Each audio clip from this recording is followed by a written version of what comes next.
lahaa gaari gacantiisa ku ciladoobay. Axmed waxa uu ka mid yahay maxaabiista waxbarashada loo bilaabay. Waxbarashada ku qanacsanahay laakiin niyadii waxa ku qorlaanahay meel ka saa ku bixlaa falkay ku fikiraa. waxbarashada macallimiintu fiican aad af Soomaaliga dhigan ba'taaja ayadoo yar ayadoo weyn dhigan. Ana hadda ikomaan iskuul waa dhigtay waxbarashada soo maray laakiin maskaxda burburtay balwadi qaad baadish. Cabdinaasir Khaliif Cabdi waxa uu ka mid yahay macallimiinta wax ka dhiga jaamacadda Jubba wuxuu bixiyaa kulliyadda caafimaadka. Isaga iyo 3 macallin oo kale ayaa iska lahaa fikradan in maxaabiista xabsiga loo bilaabo waxbarasho iyadoo hay'adda Rabi Foundation ay ka caawinayso dhinaca qalabka wax lagu baro maxaabiista. Fikirka ku nahay laba macallin kale oo nagu soo biirtay 4 macallin baan fikirka ku wadanaa.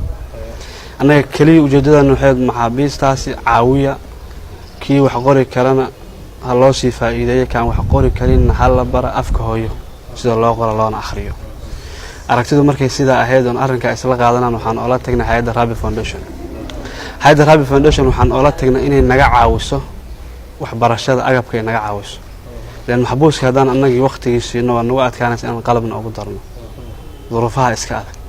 marka Rabi waxay noo ogolaatay inay wixii agabka waxbarashada sabradaas ila hagaajisay 2 mitir iyo barka taa kalena waan dayactirnay. maxbuus kasta oo hadda meeshan ku jirana hay'adda Rabi waxay u gaday buug iyo qalin jeestooyinkii agabkii ila hagaajisay. anaga marka xoog aan leenahay iyo fikirka labadaas aan leenahay. Maxamed Caaqib Xirsi oo ah taliyaha ciidanka asluubta ee magaalada Kismaayo ayaa la hadlay Jubbaland TV waxa uu sheegay in xabsiga ay ku jiraan ilaa 36 maxbuus oo rag u badan kuwaasi 17 kamida ay xukuman yihiin halka 18 kalena ay yihiin xukun sugayaal. Waxaa loo bilaabay bishii Ramadaan ka horeysay 15keedii.